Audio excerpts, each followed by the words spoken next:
보실 성경 말씀은 요한계시록 9장 3절로 15절을 보시겠습니다. 또 황충이 연기 가운데로부터 땅 위에 나오매 그들이 땅에 있는 정갈의 권세와 같은 권세를 받았더라. 12절입니다. 첫째 화는 지나갔으나 보라 아직도 이후에 화 둘이 이르리로다. 15절입니다.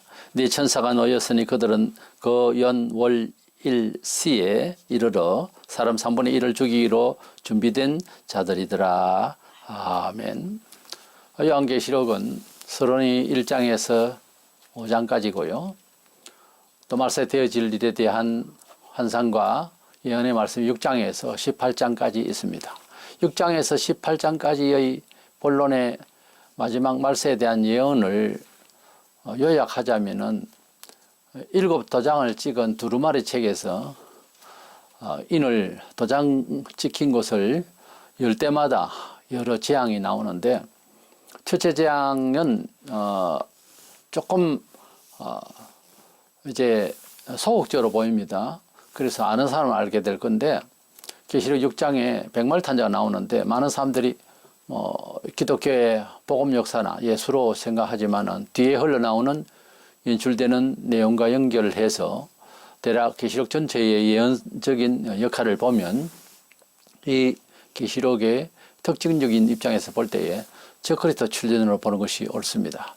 그래서 백말탄자가 마치 승리자처럼 세상을 통치할 사람으로 나타나게 되고 그 사람이 나타나면서 전쟁이 일어나는 이제 붉은 말 탄자가 나타납니다.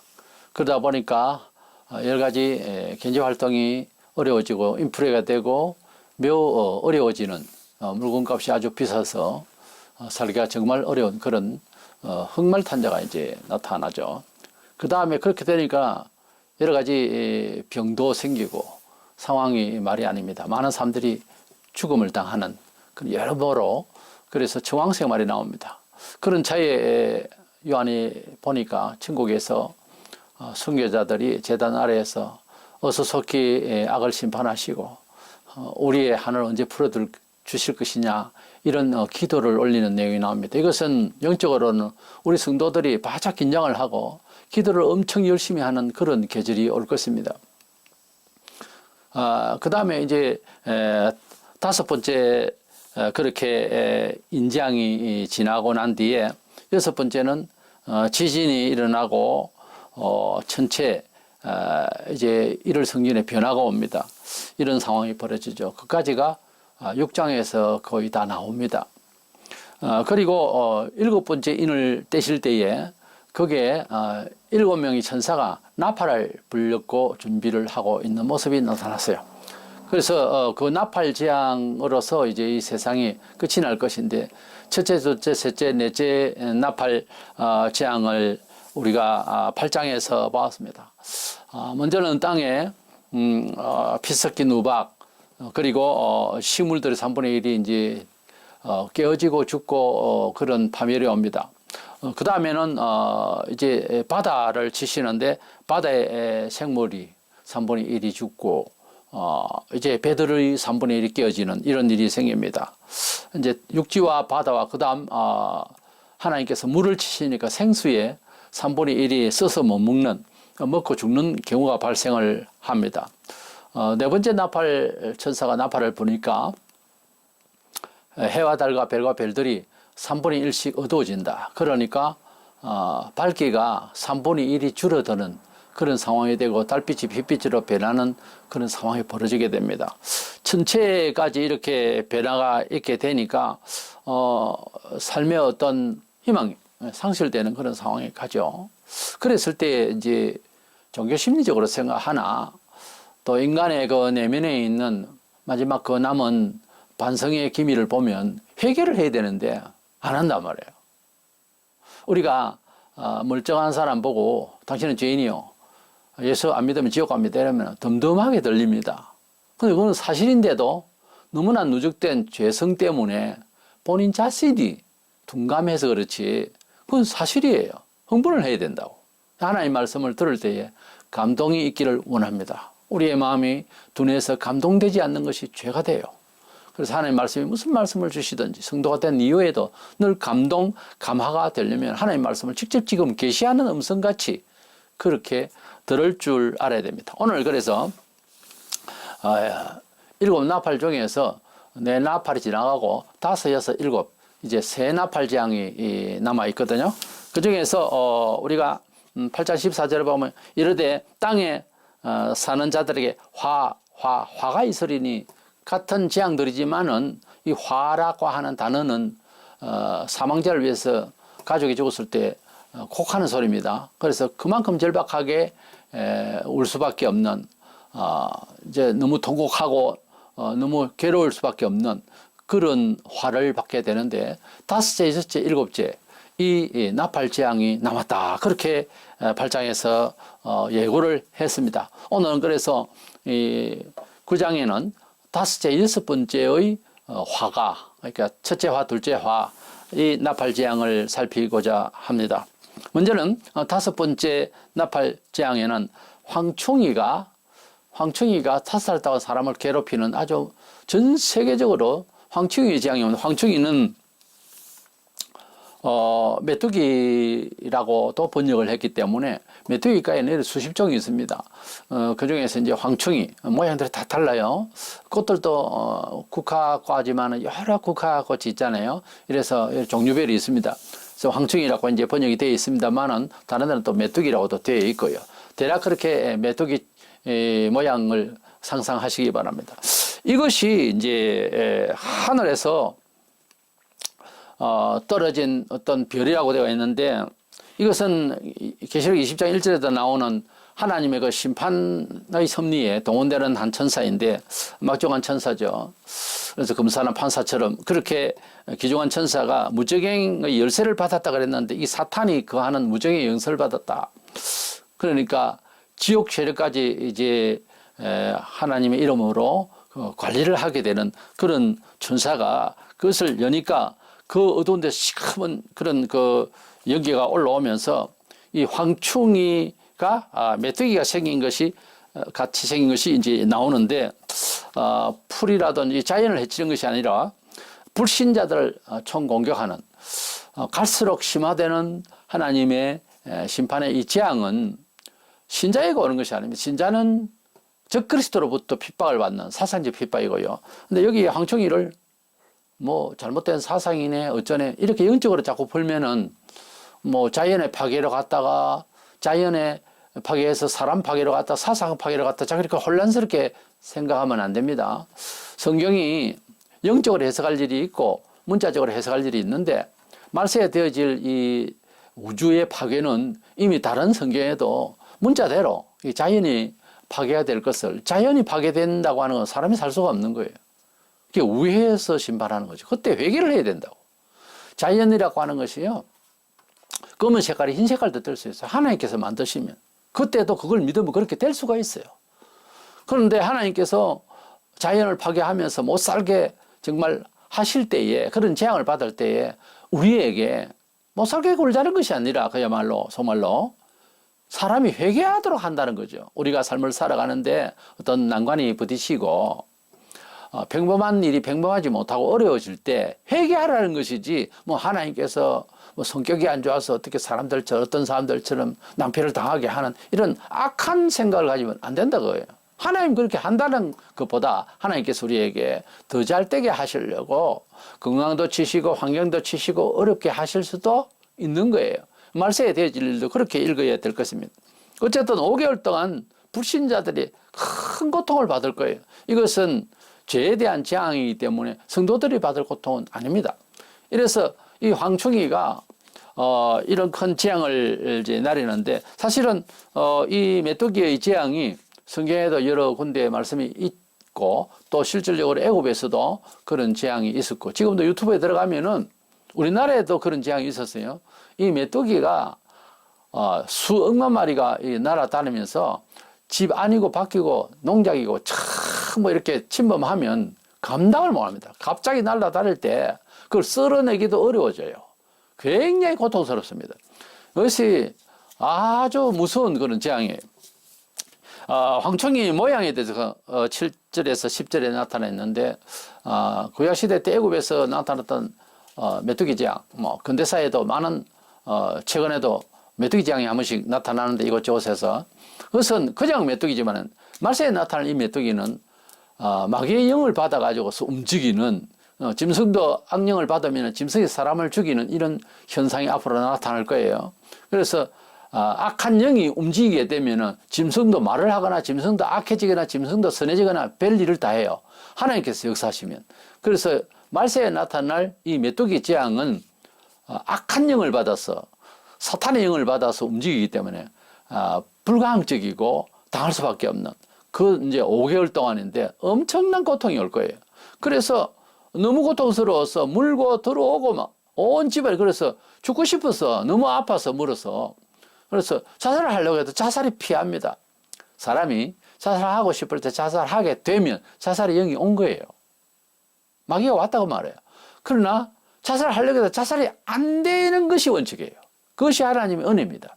그래서 자살을 하려고 해도 죽어도 죽음에 죽고 싶어도 영이 이제 허락을 안 하니까 사람이 마음대로 될 것 같지요? 절대 그렇지 않습니다. 허락이 안 되니까 계속 고통을 받아야 돼요. 하나님께서는 고통을 주겠다는 것이지 죽으라고 하는 것은 아니거든요. 그래서 고통 가운데서 회개를 해야 되는데 회개를 안 한단 말이에요. 황충이가 얼마나 대단한지 7절 10절에 보면은 전쟁을 위한 말들 같으라 했는데 그러니까 전쟁은 그때 당시에는 전쟁을 위한 말이죠. 그 말이 뭐 힘도 없는 말이겠어요. 아주 기세가 당당한 그런 옛날에 봤던 일상적으로 봤던 메뚜기 아니라 이거죠. 금 같은 멜리완을 썼다는 것은 대단한 능력으로 이거 뭐 사람 이상의 어떤 생각을 가지고 있는 그런 메뚜기 같다 그 말이에요. 얼굴에 사람 같다는데 들어오고 침범하고 하는 게 아주 지혜롭다 그 말이에요. 사람은 보통 지혜로 상징. 여자의 머리털 같다고 하는 것은 그 모습의 그 상징인데 어떻게 보기에는 아주 야시하고 아주 그렇게 해도 보이고 아주 미적 강하고 또 뛰어나면서 무섭다. 이게 이제 더 무서운 거예요. 그 이는 사자 같다 하니까 한번 물면은 그 끝장을 보는 거예요. 잔인하다 이거예요. 철흉갑 같다고 했는데 흉갑은 갱고성, 방어력이 대단하다 이거예요. 물과 때려도 부러지지도 않고 몸이 죽지도 않는 거예요. 그 날개들의 소리 그러니까 단체로 막 그냥 몰려오니까 이 집단적인 움직임이 동물들의 집단적 움직임은요 사람보다 더 무서워요 보면. 그래서 아주 집단적으로 움직이니까 한 마리씩 두 마리씩 이렇게 오는 것이 아니에요. 약 수천 마리 수만 마리가 한 집을 덮친다든 이런 식이에요. 그러니 뭐 감당을 할 수가 없는. 때려도 죽지도 않고 정갈에는 꼬리와 쏘는 살 같은 것이 있다 그랬어요. 그래서 정갈이 그 꼬리와 쏘는 살 같은 것이 있어가지고 아주 그 사람을 찌를 때에 꼬리 찌를 때에 고통을 받거나 뭐 하는 이런 상황이 벌어져요. 그래서 5살 동안 사람을 괴롭힌다 그랬는데 거의 이제 그만 죽는 상황이죠. 그래도 죽지를 못해요. 왜냐하면 죽음의 신이 허락을 해야 되는 거예요. 그래서 이런 큰 고통을 전 세계적으로 아프리카나 어디 또 우리나라에도 그런 경우가 있습니다만은 그런 남미 지방이나 뭐 이런 데에서 나타나는 메뚜기다, 재앙이다 이런 게 아니고 이것은 하나님께서 부리시는 기후와도 관계도 없고 그래서 온난화 현상에서도 그런 경우가 발생할 수가 있다고 하는데 어쨌든 이것은 하나님의 도구로서 징계의 도구로서 형벌의 도구로서 나타나기 때문에 전 세계적으로 이 황충이의 재앙이 있을 것이다. 이것을 알고 있는 우리 성도들은 해치지 못할 것입니다. 아주 놀랍죠. 하나님께서 역사하시는데 자연의 그런 것이 아닌 것이 구약 애굽의 큰 재앙이 임할 때 고센 땅에 머물고 있던 이스라엘 백성에는 아무 재앙이 없었습니다. 그 기적이 실제적으로 일어날 줄로 믿는 것입니다. 그렇게 믿는 것이 성도지 자연적으로 발생하는 것처럼 불신자가 이해하는 것처럼 그렇게 생각해야 되겠습니까? 우리에게는 해가 없을 것입니다. 이 황충이들의 지도는 아폴로온이라고 하는데 파멸자 즉 사탄에 대한 다른 이름입니다. 그러니까 사탄의 힘을 받아가지고 이 재앙이 임할 것이다. 이래서 첫째 화는 황충의 재앙으로 전 세계가 고통을 받게 될 것인데 지금 우리가 마스크를 쓰고 아직도 여전히 코비드로 인해서 얼마나 많은 고통을 사실 받습니까? 너무 고통스러워서 자살하는 사람도 많습니다. 우리 발표가 안 돼서 그렇지. 엄청난 사람들이 고통과 경제적인 여러 가지 건강상의 말도 많아. 문화가 파멸되고 엄청 고통스러워. 조금은 이제 좀 나은가 하고 봉투병원을 받아들이기로 하고 이러지만은 그래도 여전히 지금 아직까지는 전 세계적으로 편만해 있고 이 병에 대해서 조심을 해야 되는 겁니다. 근데 그때는 이제 바이러스가 아니고 황충이가 쳐다보면 무서운 이런 것이 이제 온 세계를 덮을 때에 거기에서 뭐 인간의 능력을 어떻게 발휘할 건데요? 그거는 지향입니다. 그것은 불가항적인 거예요. 이 코비드가 왔을 때에 우리가 뭐 특별히 준비된 게 있었습니까? 다 당했잖아요. 너무너무 무서운 겁니다. 하나님께서 주신 지향이라고 나는 봅니다. 전 세계는 정신 차리라 이거죠. 전 세계는 바른 소리 해라 이거죠. 바른 소리 하니까 입을 다 막아버린 거예요. 마스크를 가지고. 하나님의 경륜을 알아야 됩니다. 우리가 금방스럽게 뭐 과학적으로 의학적으로 안 돼요. 그거 가지고 하나님 앞에 기도하고 하나님이 세상을 섭리할 때 작은 것도 내 개인적으로는 발걸음 한 걸음도 다 섭리하시지만은 그러나 세계 우주적으로 어떻게 역사가 날 때는 정신을 차리고 하나님의 섭리를 읽을 줄 알아야 되는 것입니다. 하나님께서 이번에 온 세계적으로 경고하셨는데 이걸 회개할 줄 모르고 그러고 있잖아요, 사실은. 그러니 또 더한 그런 세계 전체가 받을 환란이 또 뭔가 생길지 모릅니다. 어쨌든 이 말세에 가면은 즉그래서 이제 출현하고 난 뒤에 일어날 일입니다. 이렇게 이제 화가 세 가지의 나팔, 다섯째, 여섯째, 일곱째 나팔 재앙은 진짜 무서울 겁니다. 그 중에서 첫 번째 화인 다섯째 나팔 재앙을 우리는 이제 황충의 재앙을 보게 됩니다. 두 번째로 나오는 것은 여섯째 나팔 재앙의 화로서 대전쟁이 일어날 것을 예고하고 있습니다. 이것이 두 번째 화죠. 황충의 재앙을 이어서 여섯 번째 천사가 나팔을 부니까 지구촌 3분의 1이 죽임을 당할 그런 큰 전쟁을 예고하고 있습니다. 우리가 지구촌에 다들 예고하기를 3차 대전은 이게 필히 일어날 수밖에 없다. 전쟁 준비가 이렇게 되어 있기 때문에 이건 한 번은 터지고 말 것이다. 다들 그렇게 생각을 해요. 보면 9절에서 9장 15절 16절을 보면 네 천사가 놓였으니 그들은 그 연월 일시에 이르러 사람 3분의 1을 죽이기로 예비한 자들이더라. 마병대 수는 2만만이니 내가 그들의 수를 들었노라 그랬어요.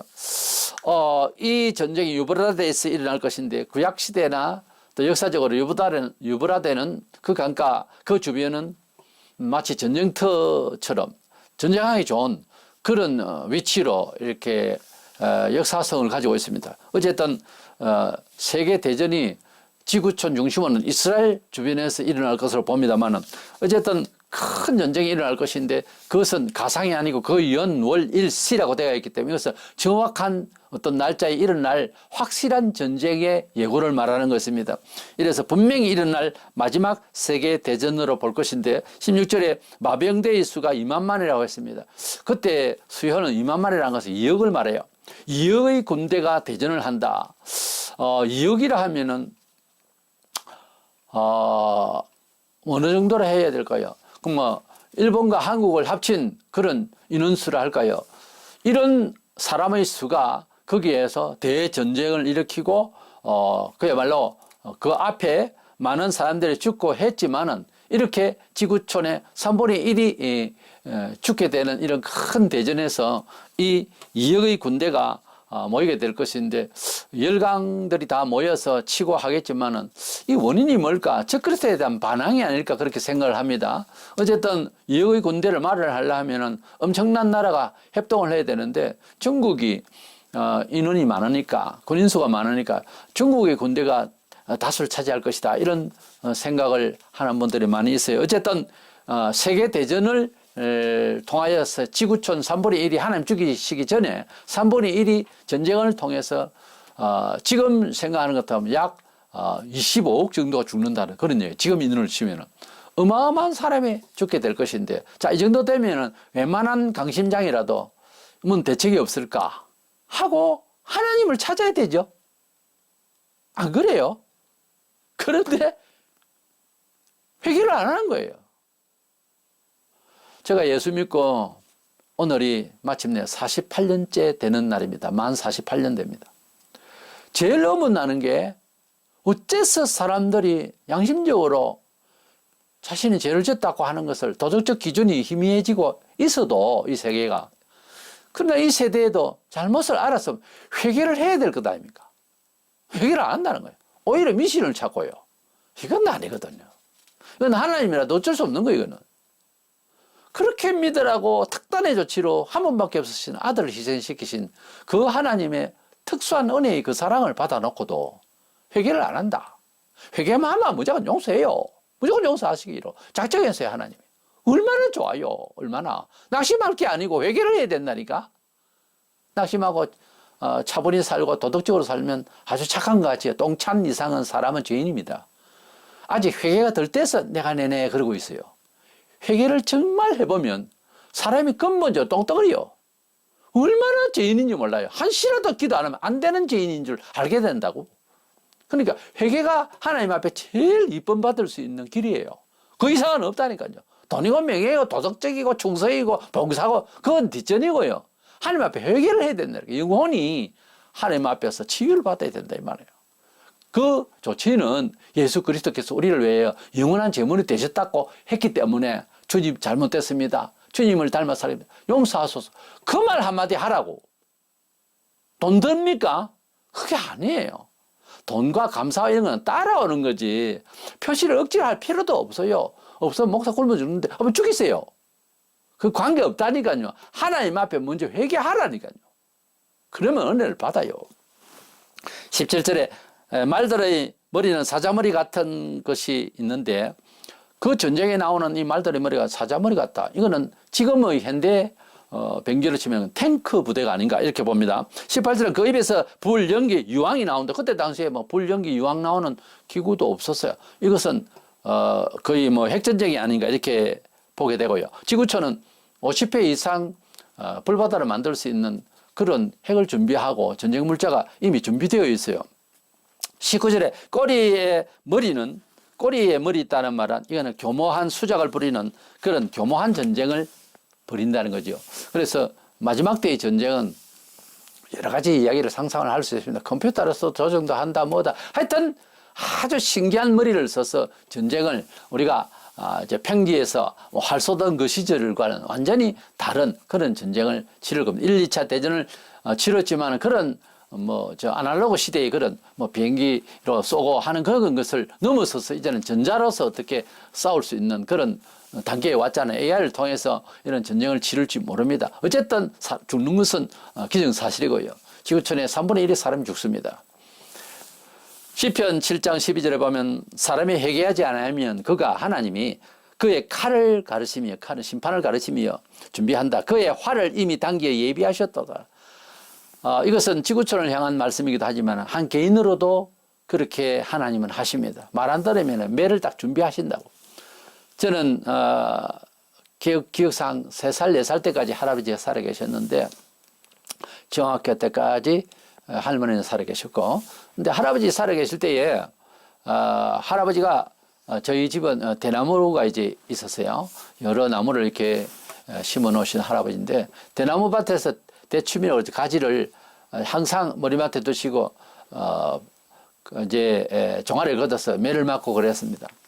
그래서 우리가 이제 그 매를 형님하고 나하고 안 맞으려고 분질러서 버리고 이러면 할아버지가 또 만들어 넣으십니다.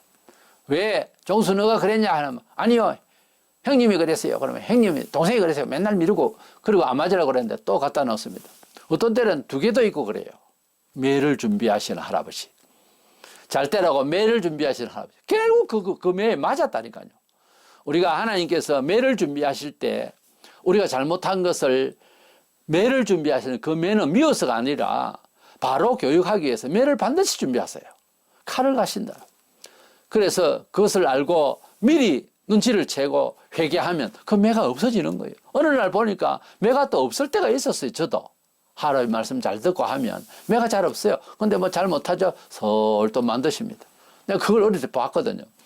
우리가 하나님은 사랑이시라고 할 때는 궁극적으로 우리를 잘되게 하시기 위한 노력을 하시는 하나님으로 사랑의 하나님이지 죄를 짓는데 영혼이 자꾸 더러워지는데 영혼은 우리 거고 하나님께서 이미 주셨으니까 관리를 해야 되는데 안 되니까 매를 친다는 거지. 영혼이 잘자고 하면 육신을 치는 거예요. 그래서 때로는 영혼까지 흔들어 놔버려. 그러면 뭐 끝장이지 뭐. 영혼을 내버려 둬버리면 이건 완전히 안 되는 거예요.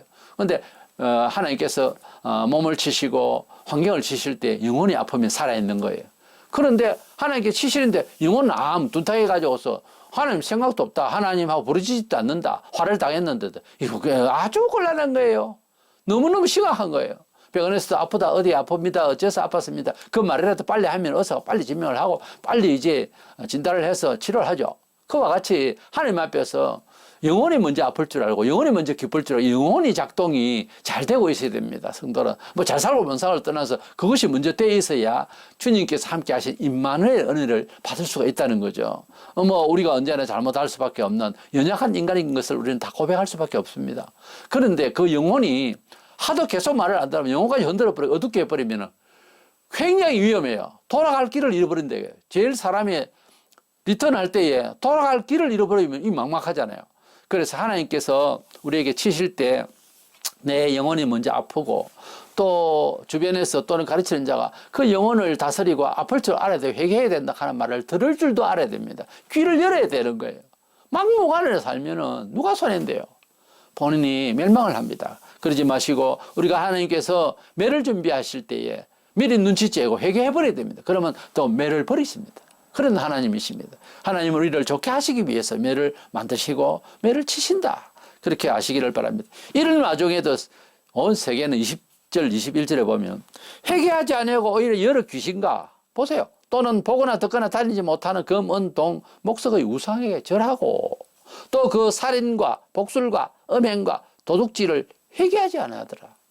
그러면 이 말을 뒤집어서 말하자면 회개하게 하기 위해서 이런 재앙을 내리신다. 그런 뜻이죠. 우리가 이것을 보면서 불신자는 그래 몇 마디가 죽거라. 지금 그렇게 읽혀서는 안 된다는 거죠. 이렇게 하나님께서 매질을 하는 거는 회개하고 구원시키려고 한다는 거지. 그 사람들이 이런 초과학 시대에 우상에 절하고 회개하지 않더라는 거예요. 기가 막힌 거예요. 그래서 회개의 은혜가 제일 큰 은혜인 줄로 믿습니다. 우리가 하나님 앞에서 회개할 수 있고 낮아질 수 있고 한시라도 겸손할 수 있고 그래 사람 앞에서 자기 자존심을 확 내려놓고 할 수 있으면요. 이건 보통 복받을 사람이 아니에요. 겸손한 자는요 반드시 복을 받아요. 그 복의 개념이 임재할 때 알아요. 너무너무 영혼이 평안하고 가볍고요. 부담이 없고 찬송 나오고 너무 좋습니다. 그런데 영으로 어두워지면요. 정신적으로 또 어두워지고 웃는 데 대답보다 앞이 잘 안 보입니다. 그래서 영안이 밝아지면 마음 눈도 밝아지고 모든 주변이 밝아져요. 그래서 회개해서 우리가 하나님이 인도하시는 길을 잘 갈 수 있도록 우리가 노력을 해야 될 것입니다. 지금도 하나님께서 이 모양 저 모양으로 치십니다. 동네를 치시고 집안을 치시고 나라를 치시고 세계를 치십니다. 그런데 감각이 너무 둔해져 가지고서 여기에는 뭐가 작동해야 되면은 무조건 순종. 몰라도 못 깨달아도 시키는 대로 순종을 하면서 한 걸음씩 나가려고 해야 돼요. 그랬을 때 막 이런 거 하지 마라. 안 된다. 괜찮다. 인생은 다 그러려니 자꾸 이렇게 훈련을 시키려고 합니다. 그때 아니다. 성경은 나는 죄인이라고 했다. 하나님께서 오라 하신다. 하고 이제 예배에 철저히 나가고 하나님 앞에 기도하고 억지로라도 해나가야 됩니다. 그랬을 때 하나님께서 우리에게 은혜가 될 줄로 믿습니다. 그런데 회개라는 것도요. 기회가 좀 있긴 해요. 회개도 때가 있다고. 그래서 언제나 하나님 말씀을 들을 때에 그때가 바로 회개할 기회거든요. 하나님 말씀을 듣는다는 말, 전도를 듣든지 설교를 듣든지 인터넷을 통해서 듣든지 내 눈으로 성경을 보든지 그게 보통 은혜가 아닙니다. 은혜 생활, 하나님과 동행하는 생활, 신앙 생활이 이제 어두워지고 떨어지면 성경이 멀어져요. 성경 들을 기회도 없다니까 사람이. 죄 짓는 곳, 세상살이 하는 곳에 정신이 빠져서 그쪽에 충실하지 하나님 말씀을 들을 기회가 없는 거예요. 사람이 열심히 사는 건 좋죠. 그러나 마르다 보세요. 손님이 왔다고 음식 만든다고 막 불만을 하면서 뭐라고 궁실거리고 떠들고 이래. 그때에 마리아는 예수님 말씀을 듣고 있었어요. 왠지 예수님께서 그때 말씀을 하실 일이 있어서 이제 말씀을 먼저 하고 계세요. 그때는 마리아는 말씀만 듣고 있었어요. 보세요. 우리가 일을 많이 한다고 다 잘하는 게 아니라니까. 에? 주일날도 열심히 일을 해가지고 돈 벌여서 누구를 봉사하겠다. 그 거짓말이에요. 봉사는 무슨 봉사? 안 돼요. 그거. 주님의 말씀을 듣는 날에는 주님 말씀만 듣고요. 찬송할 때는 찬송하고요. 그렇게 해야지 뭐 세상이 바빠서 그 열심히 사는 거 같지요? 아닙니다. 그거. 절대 열심히 사는 거 아니에요. 그 잘 될 것 같지요? 안 된다니까. 세상살이 열심히 해가지고 돈벌이 해가지고 잘 됐다 하는 사람들 뒷조사를 해보세요. 아, 생각보다 자살한 사람 많고요. 돈 때문에 죽은 사람 많고요. 돈 때문에 의리를 잃어버리고 행제의회도 깨어지고 이런 돈 때문에. 그게 성실하게 살려고 하는 방법이 맞아요? 아니잖아요. 보세요. 먼저는 하나님의 나라와 의를 추구하는 것. 시간마다 때마다 날마다 달마다 세월 살아가는 계획 속에서 하나님이 문제예요. 하나님의 말씀이 먼저라고. 하나님 뜻대로 사는지 내 삶의 라이프 스타일이 맞는지를 점검해야 되는 거. 이렇게 사는 것이 하나님 뜻이 맞을까? 이거요. 점검하는 것이 너무너무 유익해요. 우리에게. 중요하다고. 잘못하면 헛걸음 인생 7, 80년 살다 그냥 무너져 사람이. 되게 다 그렇지. 반성을 안 해봐서 그래. 스톱해서 거기에서 중간 점검을 해야 돼요. 사람은. 이것이 사는 게 바로 사는 건가? 너무너무 중요한 이야기예요. 이랬을 때 주님께서 지혜를 주시고 바른 길을 가게 하실 거란 말이에요. 때는 말세를 당했습니다. 엄청난 사람들이 지금 고통을 받고 있는데 고통의 이거 내면을 보면은 영적으로 지금 현재 불안해하고 있어요. 너무너무 두려워하고 있고 정서상 지금 너무 약해져 있습니다. 오늘날 시민들이. 이것을 고칠 수 있는 길은 과학적으로 물질적으로 안 됩니다. 거기 투여해 보세요. 되는가? 안 돼요. 마치 백신을 개발했다고 이 코비드19에 뭐 백신 가지고 백신 효과 있어요. 확률상 뭐 좀 어떻게 방어를 한다지만 그에 대한 또 여러 가지 부작용이 말로다 보네. 얼마나 많습니까? 죽었습니까? 우리가 삶을 살아가는데 과학 가지고서 어떻게 과학을 우리의 삶의 고통에 백신으로 삼는다? 아닙니다. 하나님 말씀이 백신입니다. 하나님께 물어보는 게 백신이에요. 그러면 죽음의 문제, 사활 문제, 그리고 행복과 불행의 문제가 팽정해버려요.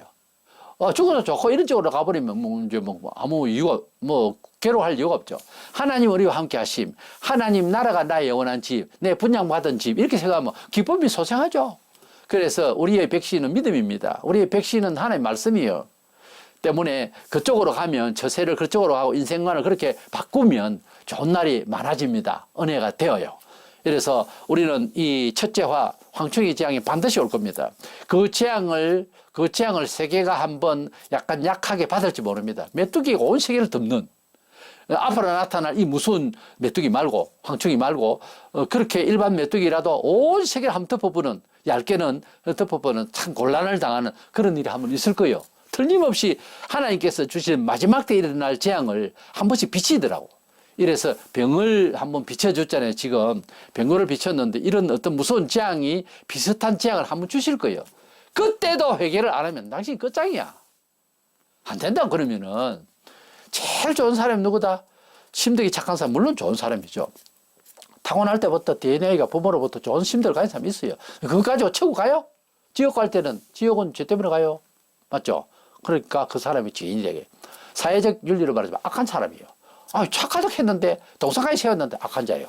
하나님을 떠나 있는 영혼 상태는 제정신이 아니에요. 마귀가 흉내를 조금 내보이지. 제일 좋은 사람은 누가? 회개한 사람이에요.